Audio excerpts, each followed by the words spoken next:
A minha formação acadêmica, passa por esse aspecto bem subjetivo aí da teologia, mas também passa primariamente pela questão da engenharia civil. E isso pareciam duas águas que não se misturavam, na minha cabeça, muitas vezes, assim, isso não tinha nada a ver uma coisa com a outra.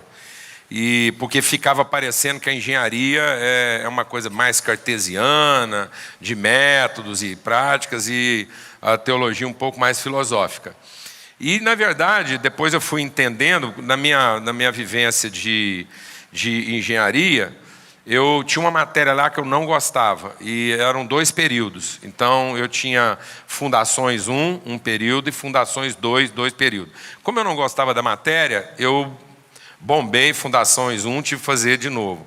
E depois bombei em Fundações 2, tive que fazer de novo. Então eu fiz Fundações 4. E eu era meio traumatizado com aquilo, eu falava assim, se tem uma coisa que eu nunca vou mexer quando eu for trabalhar com engenharia, com fundações. E eu vi que isso era uma impossibilidade. Não há como você desenvolver nenhum processo construtivo sem trabalhar as fundações. Então não há como você construir objetivamente sem fundamentar subjetivamente. Por isso que a figura que Jesus usa de um homem sábio é exatamente aquele que lança bem os seus fundamentos. E a gente vai percebendo que a sociedade ela está cada vez mais sendo conduzida a pensar objetivamente, de forma empreendedora, de modo a construir, realizar e alcançar resultados. E ela não pensa de forma subjetiva. Por isso, a humanidade investiu radicalmente na viabilidade e agora, percebendo que ao explorar ao extremo a viabilidade dos recursos para alcançar o mais rapidamente possível os seus resultados, ela comprometeu radicalmente a sustentabilidade dos processos. Então, quando Jesus compara um sábio com um tolo, ele não fala da capacidade construtiva, ele fala dos fundamentos.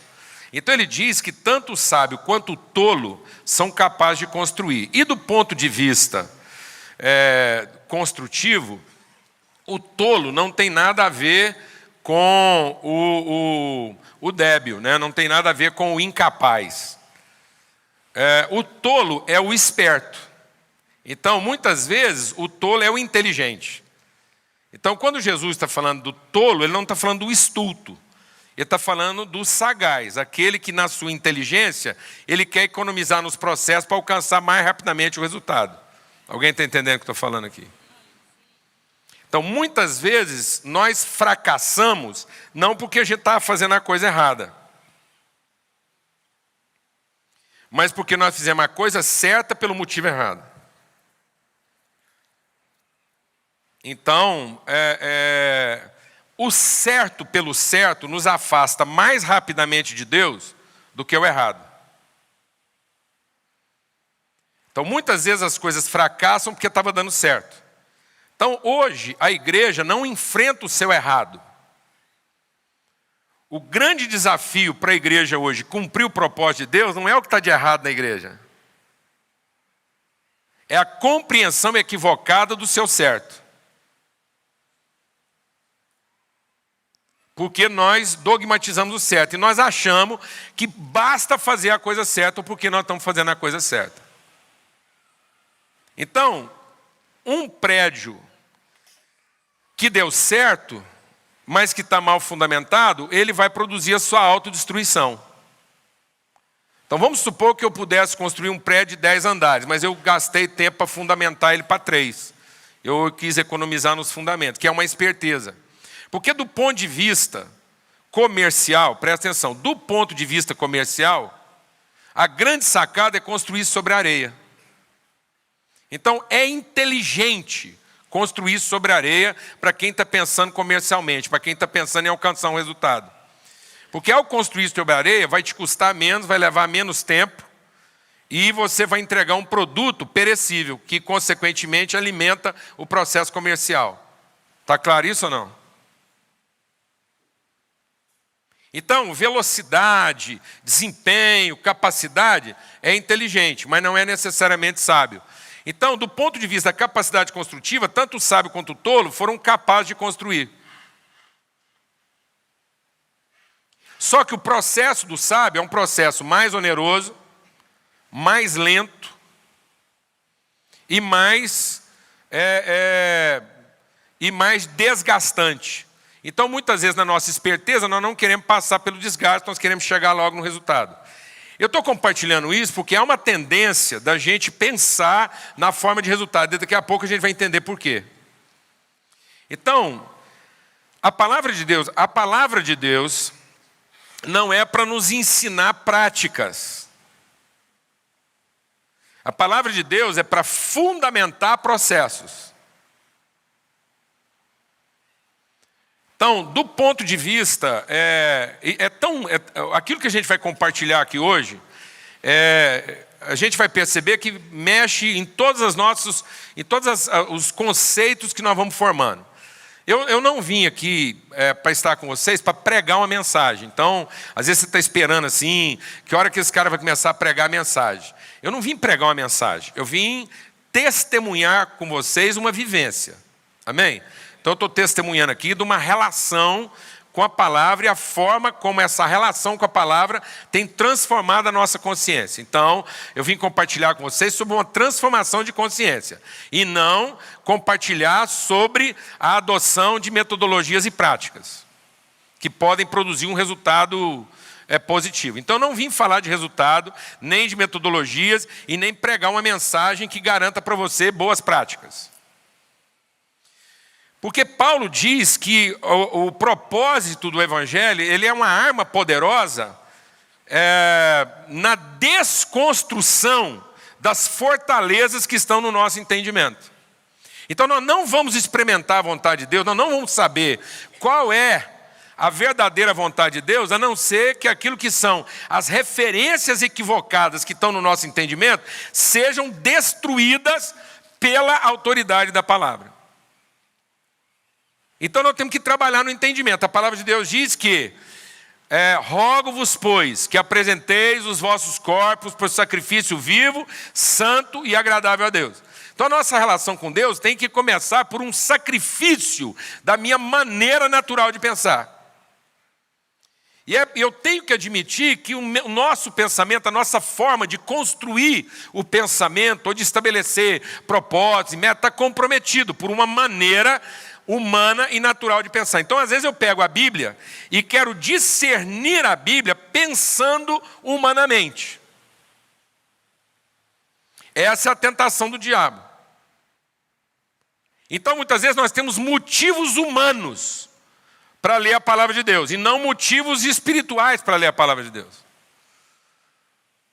O nosso conceito de espiritualidade é um ser humano se esforçando para ser espiritual. Sendo que a palavra de Deus é para nos dar a consciência de um ser espiritual que se esforce para ser humano.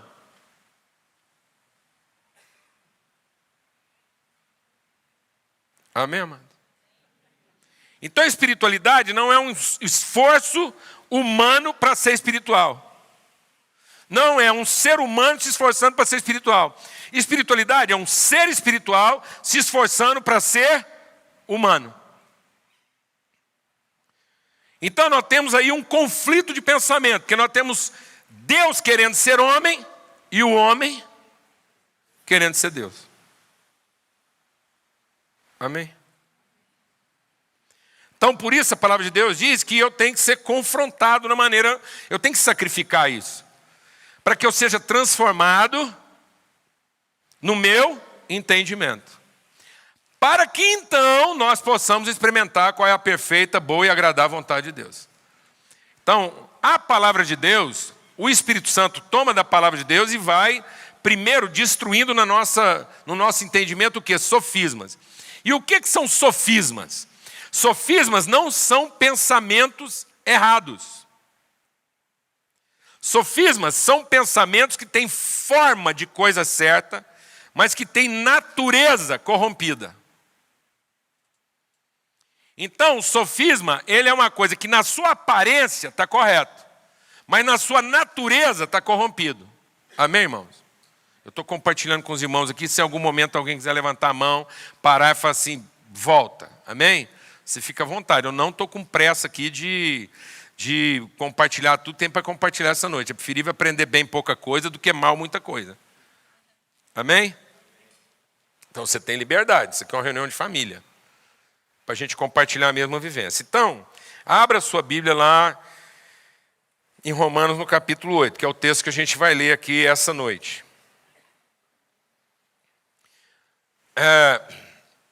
Você quer ver um detalhe simples, né? Como é que o nosso pensamento vai sendo deformado a partir de uma leitura equivocada. Vou te falar agora como engenheiro, uma coisa interessante, que pode parecer que não tem nada a ver, mas tem tudo a ver, né? Quando a gente fala assim quando a gente fala que Jesus é filho de José, e aí o próprio Jesus diz, eu faço aquilo que eu vi meu pai fazer. E nós temos uma tendência de, nesse momento, separar Jesus, natureza divina, de Jesus, homem. A gente acha que Jesus só estava falando isso em relação a quem? A Deus e não em relação a quem? A José, não é? Sim ou não? Mas nós não podemos fazer isso. Até porque daqui a pouco a gente vai ver que essa questão do José é uma figura mais forte na vida de Jesus do que a gente imagina. Então, quando Jesus fala, eu só faço aquilo que vi meu pai fazer, e a gente diz que José era um carpinteiro, qual a imagem que você tem na cabeça? É de alguém trabalhando em quê? Hã? Fazendo o quê? Não, ele não era marceneiro. Está vendo? Então José não trabalhava em mobiliário. José não trabalhava em decoração. Glória a Deus, amado. José trabalhava em estrutura. Glória a Deus, irmão. Está vendo? Quem fez a gente pensar que José trabalhava com utensílios e elementos de decoração? Quem fez a gente pensar que José se ocupava de ocupar espaços?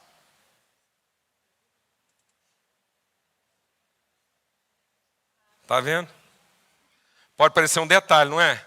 Faz diferença agora na sua cabeça?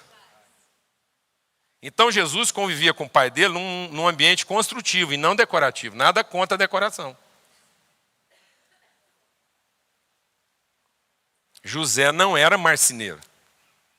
Jesus não cresceu numa marcenaria.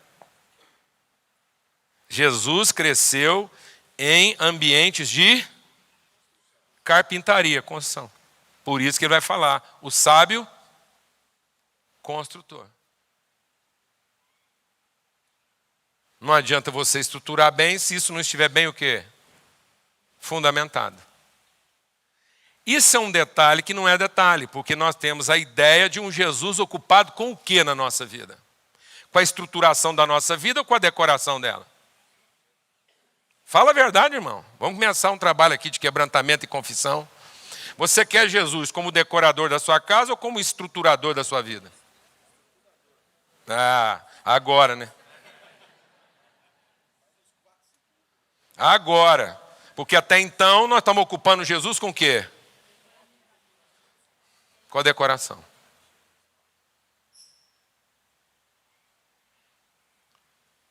Amém?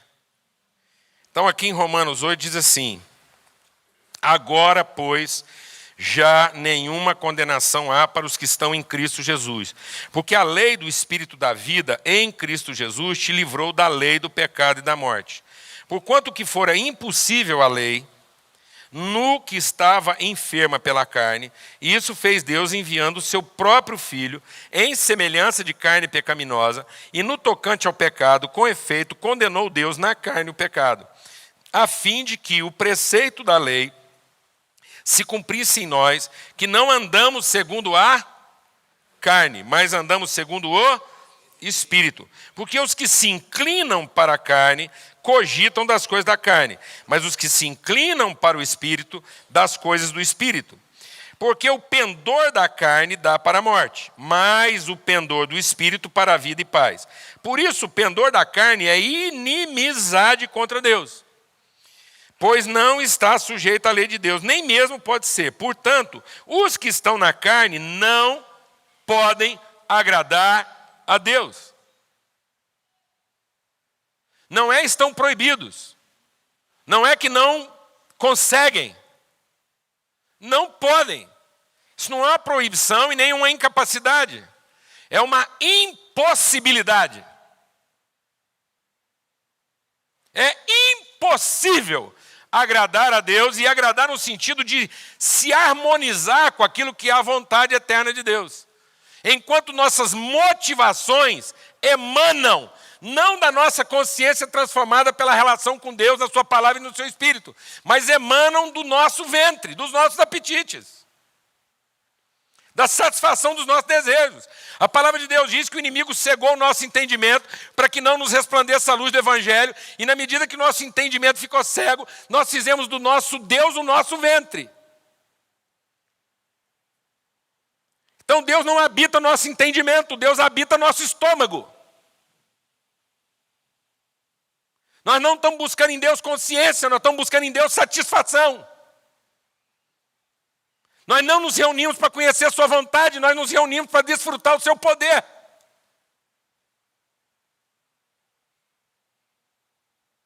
Então não tem como conhecer a vontade de Deus enquanto nós formos uma igreja infantilizada, que se relaciona com Deus na perspectiva do benefício e não da vontade. Por isso, se os meus pensamentos não forem desconstruídos, meu entendimento não for transformado, nós nunca vamos experimentar a vontade, mas vamos continuar usufruindo o poder. Podemos ir para o céu, mas não revelaremos o reino de Deus na terra. E o propósito de Cristo não era nos garantir lugar no céu. O propósito de Cristo era revelar a vontade de Deus a ser cumprida através de nós na terra.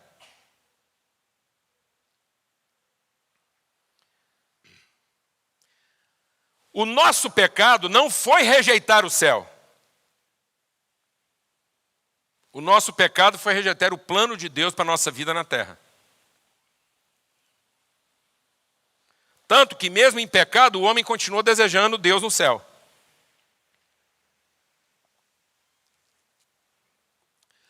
Porque o diabo não nos enganou tirando Deus da nossa vida. O diabo nos enganou colocando Deus no fim.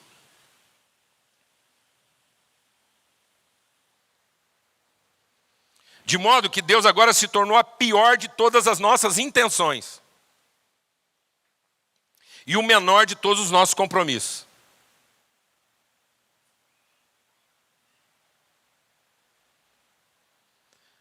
De modo que muitas vezes nossos encontros, fica claro que a única parte não convertida no encontro de Deus com a igreja é Deus. Mas nós vamos fazer de tudo que a gente puder para no final do culto Deus estar convertido e fazer exatamente o que a gente espera que um Deus faça. De modo que a relação com Deus é mais ou menos assim. Quem pode, não quer. Quem quer, não pode. E o culto é só para que aquele que quer e não pode, faça tudo aquilo que quem pode não quer, para que aquele que pode e não quer, finalmente queira aquilo que quem quer não pode.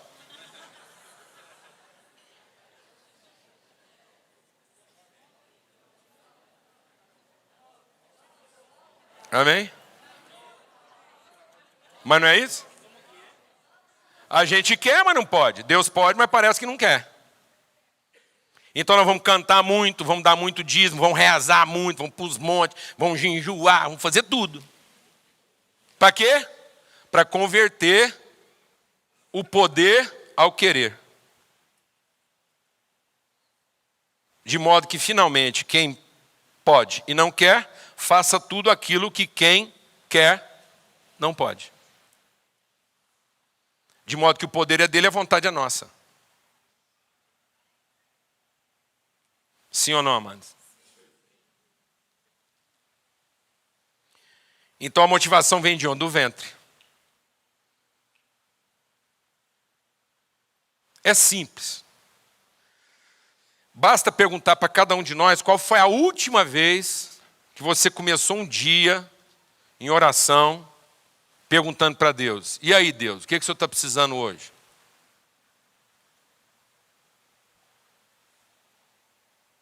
Fala, qual foi a última vez que você perguntou para Deus: Deus, da parte de cá está tudo certo, o Senhor já me deu mais do que eu queria, do que eu precisava, o Senhor opera em mim muito além do que eu podia pensar ou imaginar. Então vamos começar o dia? O que o Senhor está precisando de mim hoje?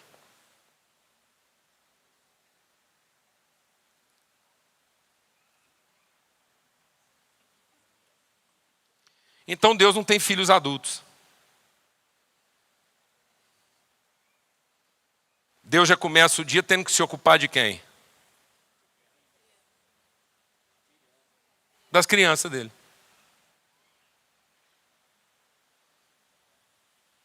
O que sobrou para o resto?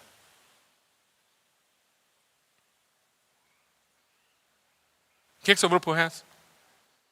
Se a gente ainda precisa de culto bom para continuar crente. Os crentes hoje conseguem sobreviver a um culto ruim? Fala a verdade. A gente pega esses meninos tudo aqui para fazer culto bom para quem? Para que eles têm que trabalhar duro durante a semana?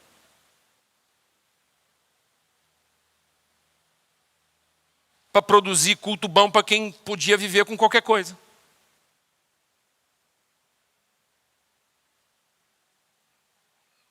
Sim ou não, mano?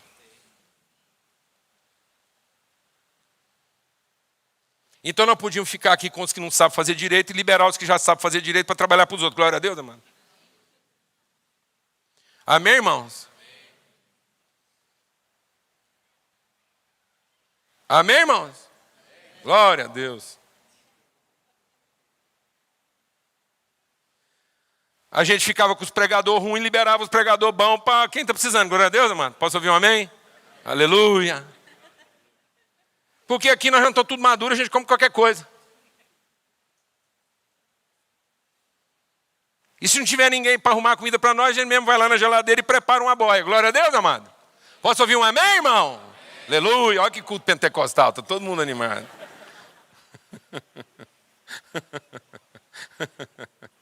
Aleluia. Aí vem. Ele diz assim: portanto, os que estão na carne não podem agradar a Deus. Vós, porém, não estáis na carne. Ele não pede para que a gente não esteja. Ele afirma que nós não estamos. Então, andar no Espírito não é uma expectativa. Um cristão ser guiado pelo Espírito Santo não é um talvez seja, que bom que fosse. Quem sabe será. É um assim é. Isso não é uma opção, isso não é uma expectativa. Isso é um fato. Todo filho de Deus tem em si o Espírito Santo. Então vamos lá. Vocês não estão na carne, mas no Espírito. Se de fato o Espírito de Deus habita convosco. Não, é em vós. E se alguém não tem o Espírito de Deus, esse tal não é dele. Então, meu irmão, se o Espírito está com, mas não está em, é porque você ainda não é uma pessoa transformada. Quando você conversa com Deus, você tem a nítida sensação que Ele está de fora ou que Ele está de dentro? Fala a verdade. Quando você conversa com Deus, você tem a nítida sensação que Ele é alguém que vai fazer por você ou alguém que fará através de você? Seja honesto. Nós temos que fazer essas perguntas.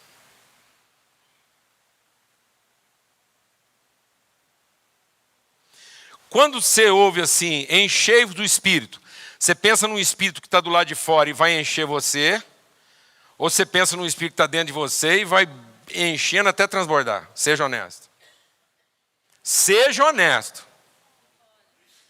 Pronto. Está vendo? Nós temos um bloqueio no nosso entendimento. O que nós estamos chamando de fé não é fé, é crença. Porque nós estamos acreditando numa coisa que ainda será e não temos a convicção do que já é. A gente está vivendo de expectativa e não de certeza.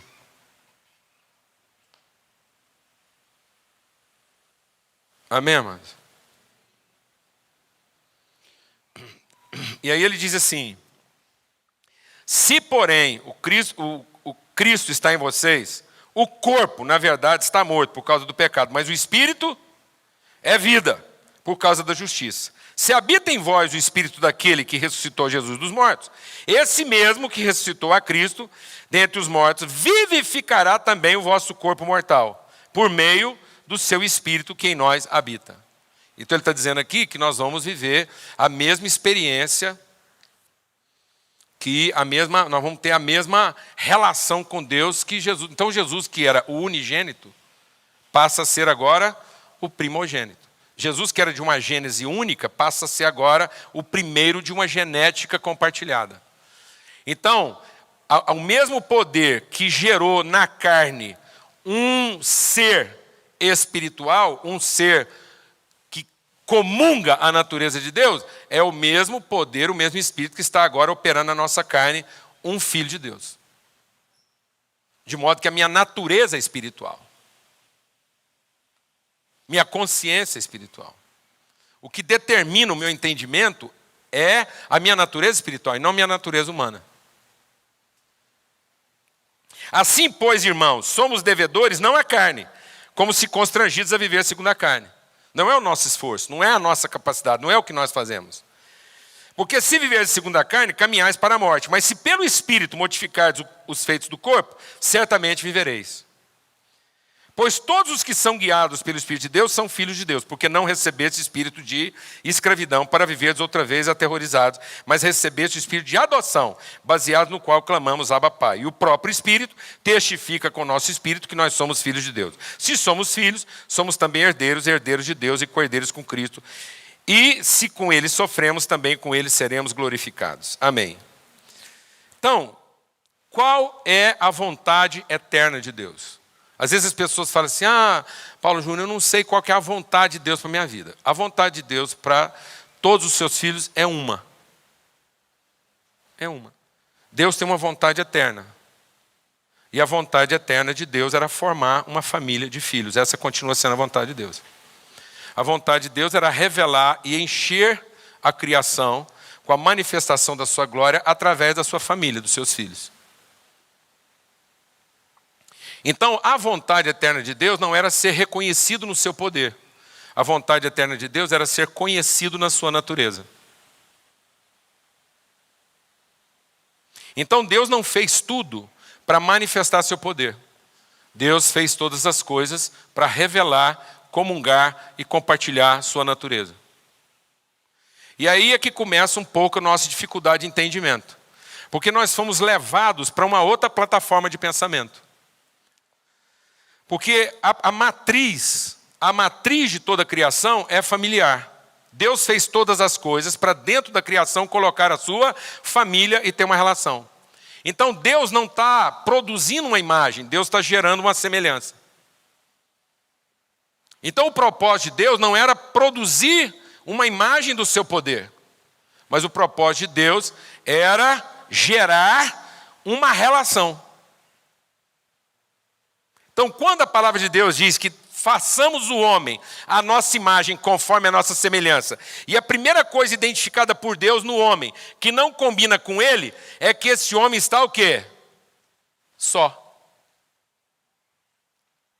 Então, não é possível conhecer a Deus na individualidade. Então, quando Deus cria o homem, Ele não está criando um indivíduo. Ele está criando uma relação. Deus não criou uma individualidade humana. Deus criou uma pessoa humana, uma relação. Porque Ele é o Deus relação. Então, o Deus relação está gerando para Ele uma família, porque ele está rompendo as barreiras da sua solidão divina. Porque Ele não quer ser Deus. Deus não quer ser Deus. Deus quer ser pai. Então Deus nunca pôde ser plenamente conhecido como Deus. Porque a exata expressão de Deus não está na sua divindade. A exata expressão de Deus está na sua paternidade. Por isso que a vida eterna é conhecer o Pai e o Filho a quem Ele enviou. Por isso que a expressão exata do ser de Deus está na sua relação familiar. E não na sua capacidade divina. Então tudo foi feito por causa da sua vontade, não por causa do seu poder. Deus é todo poderoso. Ele é todo poderoso. Agora, quanto do poder de Deus Ele usou para fazer tudo? Você não sabe, eu também não sei, também não interessa. Porque o segredo não é que Deus criou tudo porque Ele era todo poderoso. O segredo é que Deus, tendo qualquer tanto de poder, Ele estava no princípio. Então o que caracteriza todo o processo criativo é o fato dele estar no princípio, é o fato dele ser a semente, ele ser pai, e não o seu poder. Então não interessa quanto poder Deus tem, o fato é que ele estava no começo, então quem veio depois que se lasque. Está entendendo o que eu estou falando ou não, mano? Porque o que está patente não é o seu poder, mas a sua vontade. Então o segredo não é experimentar o poder de Deus, o segredo é conhecer a sua vontade. O que me torna harmonizado com Deus não é o testemunho do seu poder, mas é o testemunho da sua vontade. Então nada mais desgraçado do que experimentar o poder sem conhecer a vontade. Mas nós estamos nos contentando em experimentar o poder. Estamos buscando o poder e não estamos buscando o quê? A vontade. Tanto é verdade que eu vou fazer uma pergunta e você me responde rápido. Rápido, tá bom? 10 leprosos foram até Jesus. Quantos foram curados? Por que 10? Se você falou rápido que são 10, provavelmente você seria um dos 9.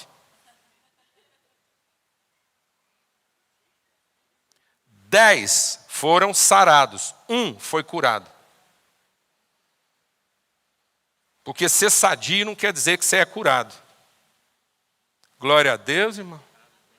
Por isso que Deus cura sempre, mas não sara sempre. Porque às vezes a única forma de eu ser curado é eu continuar doente. Glória a Deus, irmão. Porque tem gente que sadia e não presta, doente é uma beleza.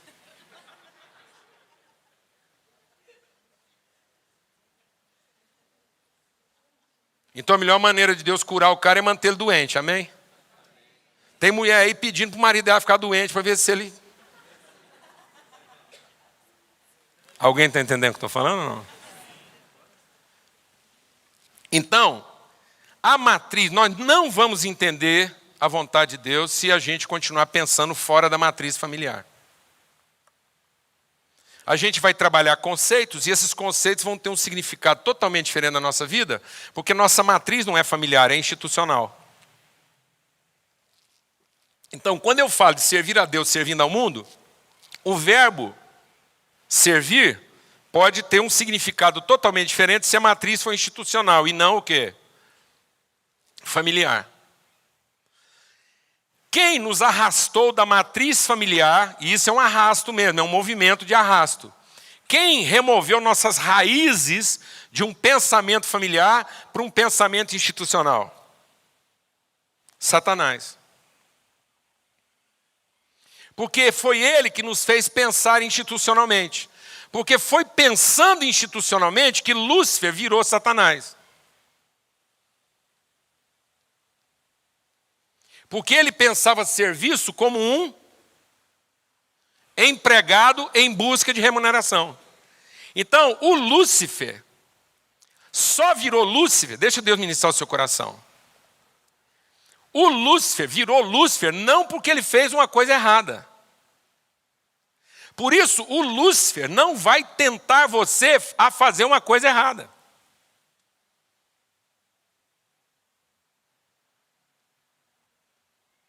Entendeu? Porque o Lúcifer virou Satanás quando se achou comércio no coração dele.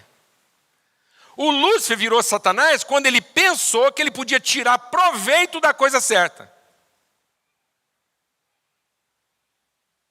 Então o pior mal não é fazer a coisa errada. O pior mal é fazer a coisa certa por interesse.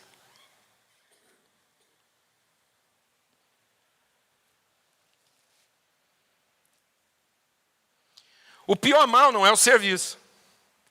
O pior mal é o serviço pelo salário.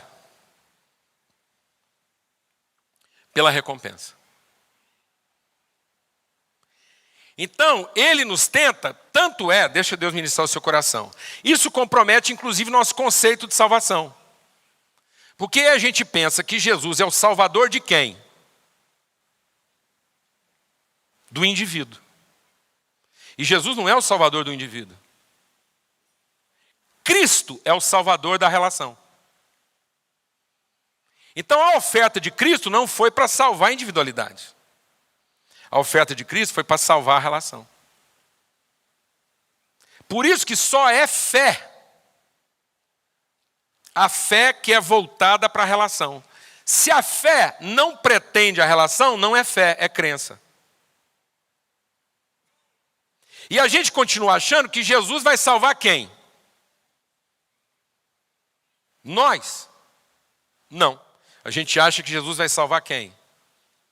Eu. Então, se eu rezar muito, Jesus salva eu de uma mulher ruim. Mas eu não penso que Cristo pode me fazer o salvador dela. Glória a Deus, amado. Posso ouvir um amém?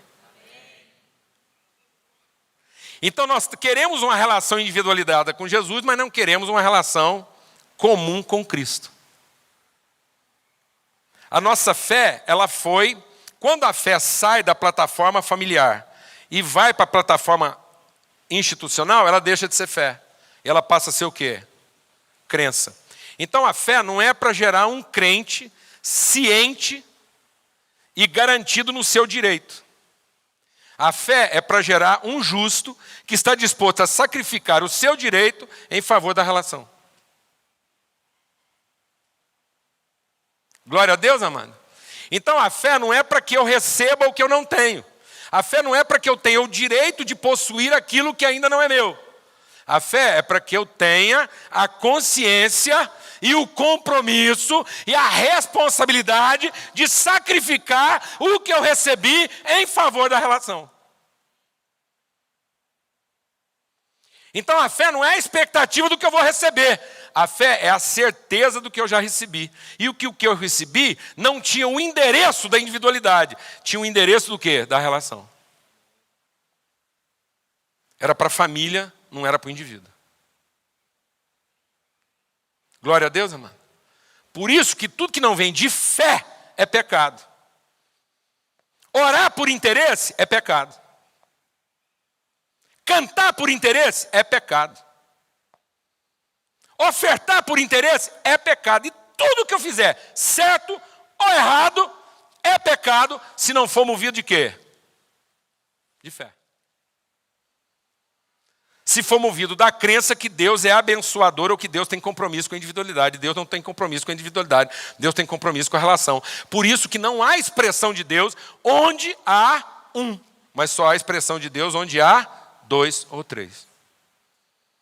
Por isso que só é do Espírito aquilo que tem o ministério da comunhão. Então é o amor, o elemento subjetivo. Materializado na graça e agora compartilhado na comunhão. Então, o Pai, o Filho e o Espírito. Então, Deus materializa o amor. Deus dá materialidade no amor. Qual é a materialidade do amor? A graça. O amor sacrificado em favor dos irmãos. Agora, o mesmo Espírito que fez com que Jesus quisesse ser Cristo, é agora o mesmo Espírito que está em nós, fazendo com que eu queira também ser Cristo em favor do meu irmão. Então a minha prioridade é a comunhão, não é o indivíduo. E aí isso afeta um pouco o meu conceito de salvação, porque eu penso que eu sou salvo na cruz de Jesus. E eu não sou salvo na cruz de Jesus, eu sou salvo na cruz de Cristo. Porque o próprio Jesus foi salvo na cruz de Cristo. Então Jesus, ele manifesta a sua própria salvação, ele revela que ele não é um filho perdido, porque ele cumpriu a vontade de Deus de ser Cristo. Por isso que ele é Jesus que veio para ser o Cristo, de modo que o Filho de Deus é Jesus, o Cristo, porque se ele não se entrega à vontade de Deus de ser Cristo em favor de seus irmãos, ele era só Jesus. Por isso que o diabo trabalhava pró-Jesus, porque ele é anticristo. Então o diabo ficava aterrorizando Jesus, para no fim Jesus salvar quem? Ele mesmo. Então o anticristo é pró-Jesus. O anticristo é pró-Júnior, Paulo Júnior. O anticristo é pró-Israel. O anticristo é pró-você. Por isso não se iluda, quando o diabo vier falar com você, ele não vai falar de perdição, ele vai falar de salvação.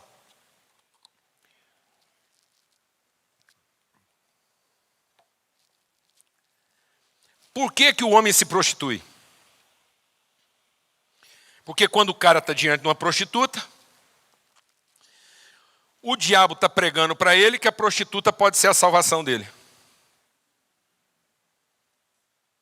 E não ele a salvação dela. Então ele está disposto a sacrificar ela para salvar ele. Então não é uma mensagem de perdição.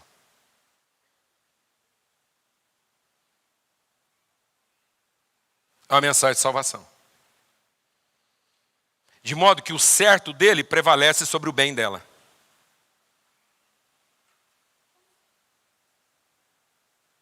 Alguém está entendendo o que eu estou falando ou não?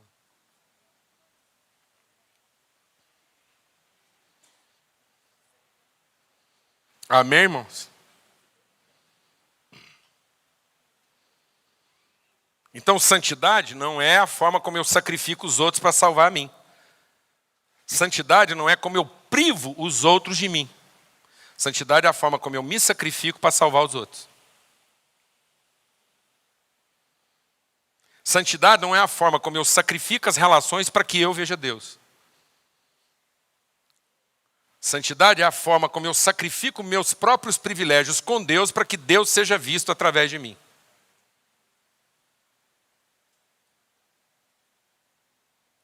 E sem santidade ninguém verá a Deus.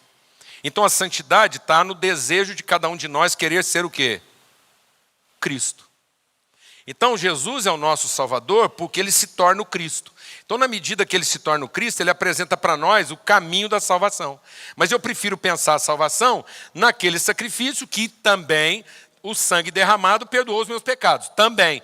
E esse perdão de pecado, o perdão dos pecados, e isso foi para todo mundo, isso não é privilégio só dos crentes. Glória a Deus, amado. Está todo mundo perdoado. Não há mais sacrifício pelo pecado. O problema da humanidade hoje não é o pecado. O problema da humanidade continua sendo aquilo que gerou o pecado, que é a iniquidade. E o que é a iniquidade? É pensar a vida pelo direito. E não pelo sacrifício. Então Cristo perdoa os pecados quando ele derrama o sangue, para quê? Para nos reconciliar à vontade eterna de Deus. Para que agora, livre da culpa do pecado, eu possa ter o meu entendimento transformado, ser guiado pelo Espírito, para que eu deixe de viver como o homem naturalmente vive, em busca do meu próprio interesse, satisfazendo os desejos do meu estômago.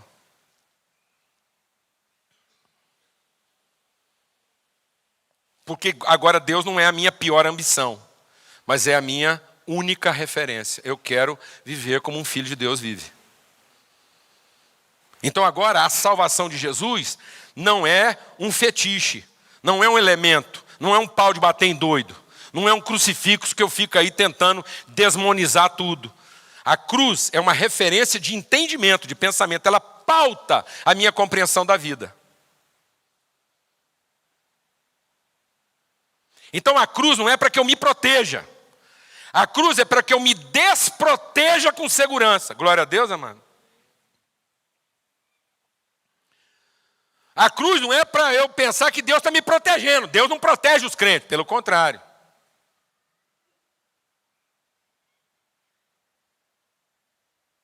A cruz não é para proteger você de apanhar na cara. A cruz é para você apanhar com segurança. Aí você apanha com a segurança de que você não vai querer bater. Glória a Deus, amado. Amém? A cruz é para você ter segurança quando você não está protegido. Então a cruz ela não te protege, ela te expõe. De modo que não é a cruz de Jesus, é a cruz de Cristo. De modo que assim como Jesus tomou a cruz de Cristo, nós também, cada um de nós, temos que tomar a cruz de Cristo. Por isso nós não temos que ficar lá no pé dele, nós temos que subir na nossa, glória a Deus. Esse negócio de vai lá para o pé da cruz não é lugar de ninguém ficar não, amado. Jesus não mandou ninguém para o pé da cruz, Jesus mandou para a cruz.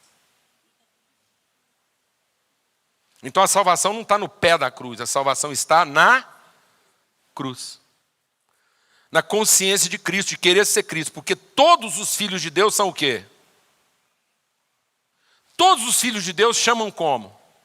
Deu um nome que está acima de todo nome. Qual é o nome de todo filho de Deus? Cristo. Então nós temos um unigênito Cristo, que agora é primeiro de muitos irmãos o quê? Cristo. Então a igreja é uma família de Cristos, onde ninguém está ocupado com a sua própria salvação. O que isso afeta a minha consciência de serviço? É porque se nós não formos transformados no entendimento, a gente vai achar que Deus, pelo seu poder, arrumou um serviço para a gente fazer para Ele. Deus começou um negócio, o negócio desandou, na largada o trem desandou, Deus não deu conta de controlar 2, agora quer que nós controle essa multidão. Tenha paciência. Não, vamos falar sério. Vamos falar sério. Deus não deu conta de segurar a onda numa condição ideal, onde ele só tinha 2 para cuidar, nós vamos dar conta. O negócio é esse, amado. Foi para isso que nós fomos chamados. Nós fomos chamados para fazer um serviço? Não. O chamado é para formar uma consciência. Coisa que os anjos nunca vão ter. Os anjos prestam um serviço sem ser transformados na consciência. Os anjos são reativos, não são ativos. Todo o resto da criação reage ao poder de Deus. Só nós temos a condição da ação pela transformação da consciência. Então, quando tudo representa o poder, nós representamos a natureza. Então, a igreja não tem o poder, a igreja tem a autoridade. Porque nós representamos quem Deus é. Por isso que a palavra de Deus a respeito do homem é ser fecundo. Então isso é uma condição de natureza, não é de ordem. Então quando nós estamos falando de serviço, nós não estamos falando de ordem. Nós estamos falando de quê? Natureza. Vou explicar isso melhor. Você está com o seu carro sujo em casa. Se você quiser seu carro limpo, contrata um lavador. Você vai lá, contrata alguém para lavar e paga. E se não ficar limpo, você manda ele lavar de novo ou denuncia ele no Condecom. Mete ele nas suas redes sociais, faz o que você quiser. Queima o filme do cara. Porque isso é o quê? Um serviço. Mas Deus não nos chamou para um serviço, Deus nos chamou para um trabalho. Então, quando você quer um serviço bem feito, você contrata um funcionário. Quando você quiser realizar um trabalho, você chama o seu filho. E quando você chama o seu filho para ajudar você a lavar o carro, a última coisa que você está pensando é que o carro vai ficar limpo. Isso é secundário. Porque você gasta mais tempo corrigindo o que ele fez do que aproveitando o que ele fez. Então, quando Deus nos incluiu no processo, Ele passa mais tempo corrigindo as coisas que a gente faz do que aproveitando o que a gente faz. Então, Deus não é servido por mãos humanas, como se de alguma coisa precisasse. Então Deus não chamou a gente para um serviço. Amém, irmãos? Deus não precisa de nós nesse negócio. Se a coisa de Deus fosse simplesmente uma questão de ordem, Ele tinha resolvido isso sem a gente. A matriz de Deus não é institucional e nem ordinária. Não é uma questão de ordem, é uma questão de natureza. Então Deus, no processo da criação, quer formar uma consciência e não estabelecer uma ordem. Alguma pergunta? Então, quando Deus inclui os filhos, é porque Ele está gerando uma consciência de trabalho. e não buscando uma prestação de serviço. Então, o galardão do trabalhador não é o salário, é o conhecimento. O galardão do trabalhador não é a recompensa, é a relação.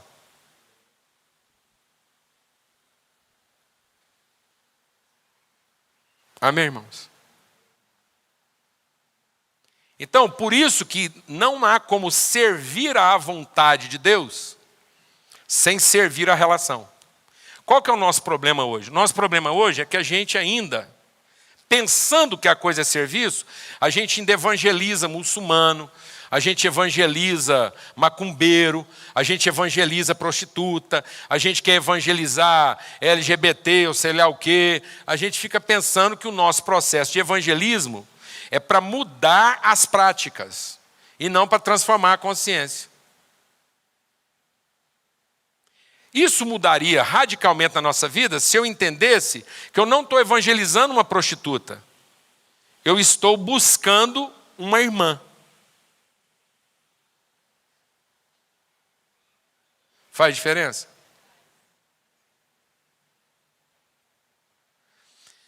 E nós não temos a coragem de chamar ela, enquanto prostituta, de irmã.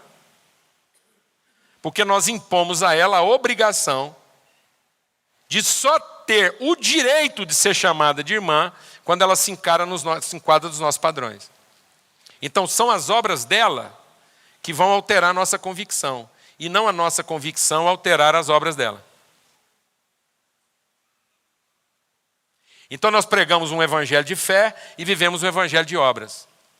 Porque nós só passamos a acreditar depois que as pessoas convencem a gente através das suas obras. Em vez da nossa fé, convencê-las para que elas sejam transformadas nas suas obras. Então eu tinha que ter coragem de chamar a prostituta de irmã antes que ela se convertesse. Porque a minha fé trabalhou a favor dela.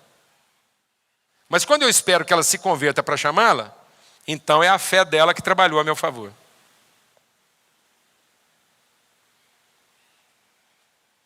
Está me entendendo isso ou não, irmãos? Quando ela é primeiro prostituta para depois ser irmã, é serviço. Quando ela é primeiro irmã para se libertar da prostituição, é trabalho. Então Deus não me chamou para fazer um serviço. Se fosse para todo mundo se render a Deus, presta atenção. Se o negócio fosse todo mundo se render a Deus, a coisa era muito mais rápida. Se fosse simplesmente uma questão de que a organização de Deus desandou, então vamos imaginar, desandou e agora Deus está querendo reorganizar isso porque está uma bagunça. Então é o seguinte, não precisava sacrificar o filho. De jeito nenhum. Deus pegava lá uma carruagem de fogo, bem incandescente mesmo, enfiava lá dentro uns 3 arcanjos, Miguel, e mais uns 2 El qualquer lá, entendeu? Umas espadonas, um equipamento de som celestial em volta dessa carruagem de fogo, que esse cavalão iluminado, viajando mais ou menos assim, a velocidade da luz. E essa carruagem ia passar dentro de vinhedo, e os alto-falantes a toda dizendo, é Deus, é Deus, é Deus. Atrás dessa carruagem, arrastando lá, sendo arrastada pela carruagem, uma carroça de grade, uma fedentina danada, um trem mal enjambrado, uns 20 demônios bons lá dentro, mais o Satanás em pessoa, eles tudo encarcerado dentro daquela gaiola, e enquanto a carruagem proclama é Deus, é Deus, é Deus, os demônios tudo enjaulado, vem gritando atrás, é ruim, é ruim, é ruim. Essa carruagem, quanto tempo você acha que essa carruagem levava para dar uma volta em Vieda, assim, umas 3 voltas? Uma semana? Não, 2 dias. No final desses 2 dias, um dos anjos parava no meio da praça de Vinhedo, falava assim, quem quer ir para o céu, põe a mão aqui. Pronto, mano.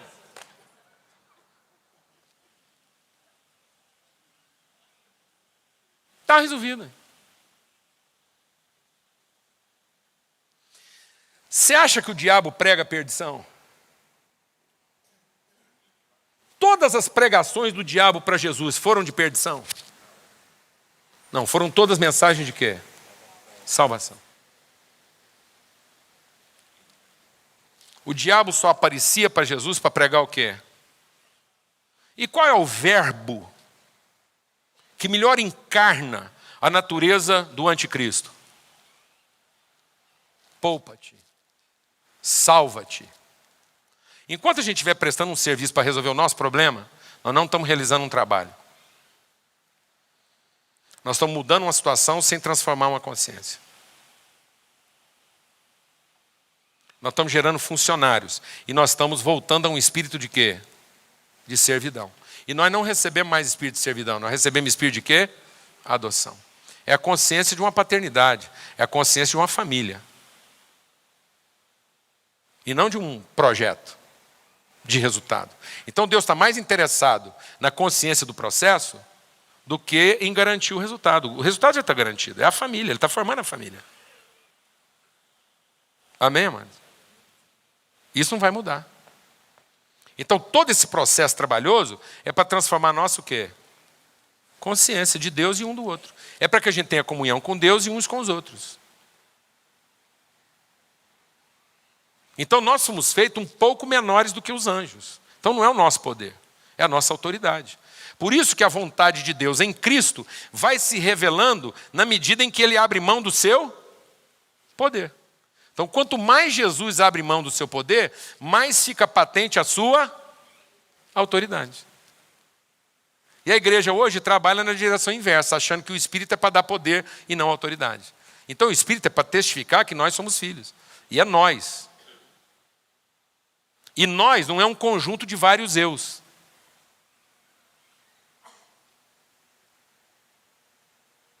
Amém, mano? Nós é uma consciência de não eu. Portanto, nós não é plural de primeira pessoa. Nós é a primeira pessoa em plural. Amém? Amém, mano? Então nós não é plural de primeira pessoa. Nós não é conjunto de eus. Nós é uma consciência. Isso é tão interessante que na língua hebraica a conjugação verbal começa pela primeira pessoa em plural. Porque aí o eu é relativo de nós e não nós relativo de eu. Na nossa conjugação ocidental, o nós fica relativizado ao eu, sendo que o eu deveria ser relativo ao nós. Vamos concluir? Por isso que você vê o tanto que isso é radical. Quando a gente pensa, presta atenção.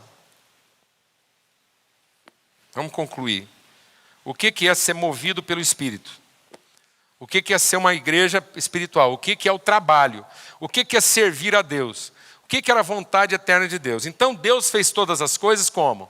Falando, disse Deus. Então a primeira expressão visível de Deus, não é a imagem perfeita de Deus, mas a primeira expressão visível de Deus é voz. Amém? Não é fala, é voz. Então, Deus não está revelando sua capacidade de falar. Deus está comunicando sua vontade em voz. Então, voz é uma vontade movida de uma inflexão, de um desejo de gerar conhecimento. Então, Deus disse, Deus não falou. Glória a Deus, amado. Amém? Então, Deus não está interessado em revelar sua capacidade de falar. Deus está interessado em materializar a sua vontade através do que Ele diz. Então, nem tudo que Deus falou é o que Ele disse. O diabo é mestre em puxar o que Deus falou e querer convencer a gente que é o que Ele disse, e às vezes não é. Só é o que Deus disse quando é movido pelo Espírito de Deus. Então, nós somos gerados pelo Deus que diz, voz. Por isso que a palavra de Deus, agora nós compreendemos que Cristo é a perfeita revelação de Deus. Então, Ele é o verbo que se fez carne. Ele é a voz que ganha materialidade. Por isso que quando Jesus vai cumprir a vontade de Deus, como é que Ele cumpre a vontade de Deus? Ele diz, está consumado. E tendo dito isto, Ele expirou. Amém? Então, como é que a vontade de Deus é consumada? Na expiração de Cristo, no sopro. Por isso que Jesus encontra com seus discípulos e diz o quê? Recebei o meu espírito. Tendo dito isto, ele soprou. Então, respiração, a vida está fundamentalmente na circulação, na respiração. Então, presta atenção. Respiração é um movimento de dois atos. Inspiração, façam comigo. E expiração. Então, presta atenção. Asfixia não é falta de ar. Ninguém fica asfixiado por falta de ar. O processo de asfixia acontece porque ou a nossa musculatura fica flácida, ou a nossa musculatura fica rija. Se ela ficar rija, endurecida, nós perdemos a capacidade da inflexão, de jogar o ar para fora. Se ela fica flácida, a mesma coisa. Então a gente se asfixia pelo ar que a gente não sopra. Amém? Então a maldição não vem daquilo que eu não recebi. A maldição vem daquilo que, tendo recebido, eu não dei. Então a morte não vem pela falta. Amém, mano? Glória a Deus. Vou provar para você que ninguém morre por falta de ar, amém? Vou contar até 3, você puxa todo o ar que você der conta e segura. Depois eu vou contar até 3, você vai puxar mais um pouquinho, porque ainda cabe, tá bom? Então vamos lá, 1, 2, 3, puxa. Segura, 1, 2, 3, puxa mais um pouco. Agora segura 10 minutos. Então em menos de 3 minutos eu começo a ficar asfixiado pelo ar que eu não expirei. Então o Filho de Deus é um ser expirante. E não aspirante. Glória a Deus, amado. O homem natural é a alma vivente, é um ser aspirante. Mas aquele que morreu e ressuscitou em Cristo é espírito soprador, doador de vida. Então todo Cristo é um ser soprante. Glória a Deus, amado. Então eu estava morto e ver Cristo soprando me inspirou. Então quando Cristo soprou, eu inspirei o espírito soprado, que é um espírito soprante, glória a Deus. E quando esse espírito soprante entrou em mim, fez de mim um ser o quê? Aspirante. Que aspira, que tem expectativas? Não, me tornou um ser o quê? Soprante. Então agora veja a nossa teologia. Para onde o diabo levou a gente? Eu pego um versículo da Bíblia e digo, ponto. E eu vou falar o versículo e você me fala o que você pensa. Se você pensa num sopro ou numa aspiração. Enchei-vos do Espírito. Seja honesto. Pensa, mano. Seja honesto. Por que o mundo está essa desgraça, mano? Por que o mundo está essa desgraça? Porque a igreja é um buraco negro que aspira o Espírito. Entendeu? Porque quando a gente ouve enchei-vos, você pensa no quê? Num sopro comprido? Não, você pensa numa fungada interminável. Rapaz, o culto lá é uma bênção. Você vai lá e todo mundo vem para o culto para quê? Deus!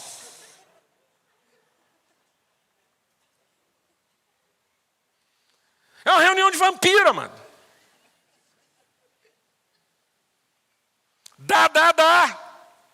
Sanguessuga. Aspirantes.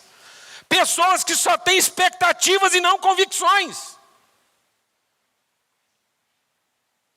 Pessoas que demandam e não entregam.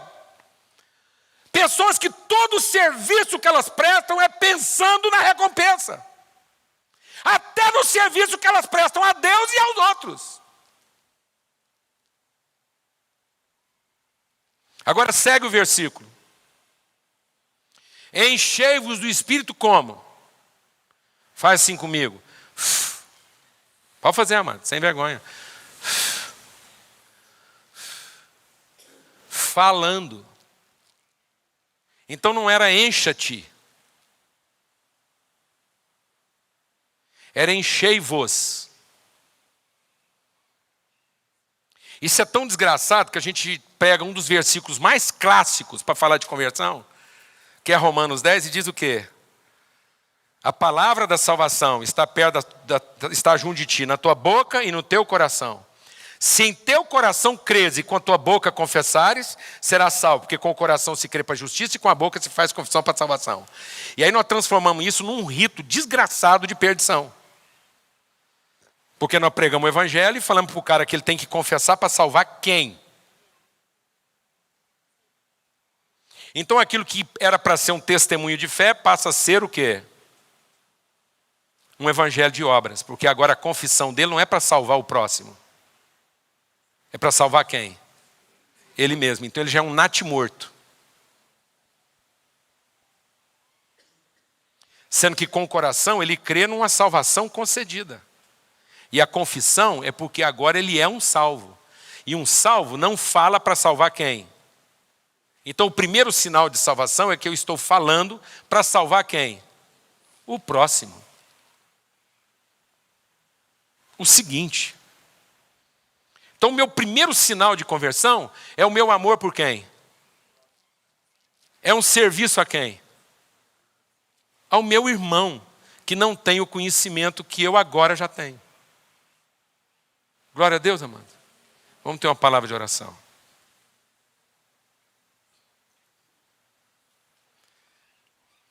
Deus nos fez espírito vivificante.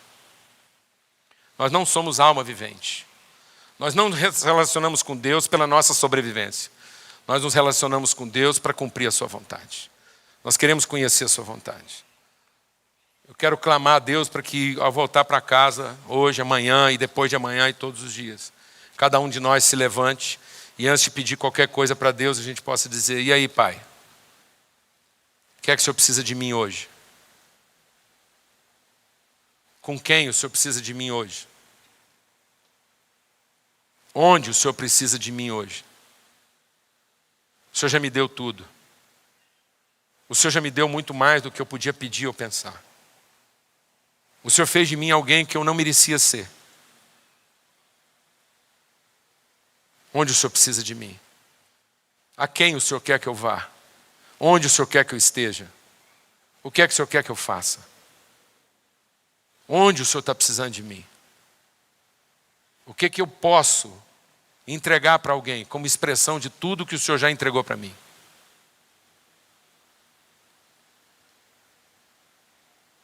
A quem eu posso inspirar com a minha expiração? Onde eu posso soprar? Onde eu posso expirar? Para quem eu posso ser Cristo? Para quem eu posso ser Cristo? No dia de hoje, qual é a minha cruz? Tome cada um, a cada dia, a sua cruz. Cruz não é uma coisa que você toma uma vez e acabou, você tem que tomar ela todo dia. Em que eu vou ser crucificado hoje, Pai? Em favor de quem eu serei crucificado hoje?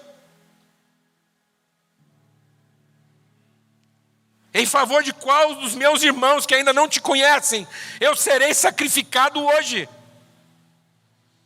Onde eu vou colocar minha oferta em favor de alguém da família que ainda não te conhece? Que Deus não tenha que perguntar para nós onde é que está o nosso irmão. Que nós comecemos o nosso dia perguntando para Deus, onde está Deus? O meu irmão. Deus vem falar conosco onde é que está o nosso irmão e a gente diz, por acaso eu sou guardador do meu irmão? Amados, não se iluda. Um irmão matou um outro irmão, não foi por causa de uma briga de bar.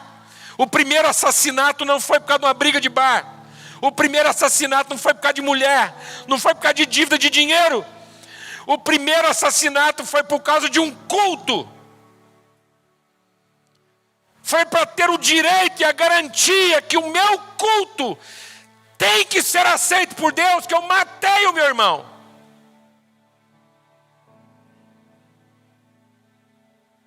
Nós estamos matando nossos irmãos para garantir nosso direito de culto. Em vez de sacrificar nosso culto em favor dos nossos irmãos. O rito da lei era culto, mas o rito da graça é mesa. E não é a mesa onde nós nos sentamos para comer, é uma mesa onde nós sentamos para servir uns aos outros. Jesus não sentou naquela mesa para nos ensinar a comer.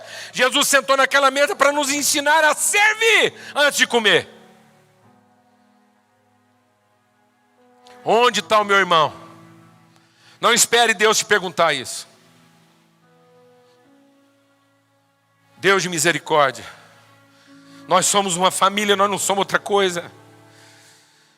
O inferno tem feito a gente pensar que a gente é tudo do Senhor menos família.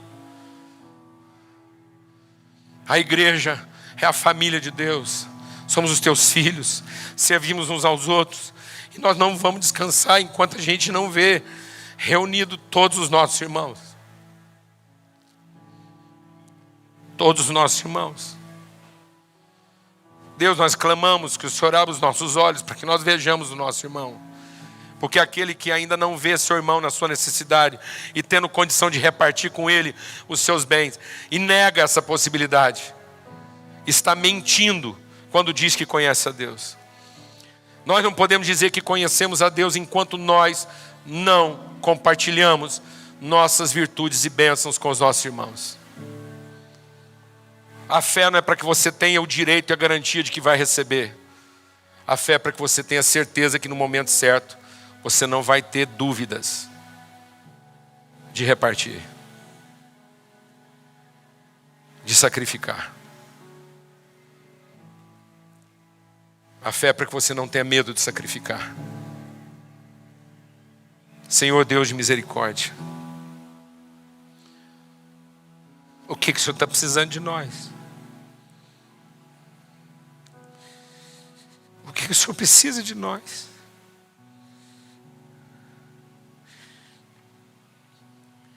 Nós não precisamos mais nada de Ti. Tudo de mais precioso que o Senhor tinha, o Senhor repartiu conosco.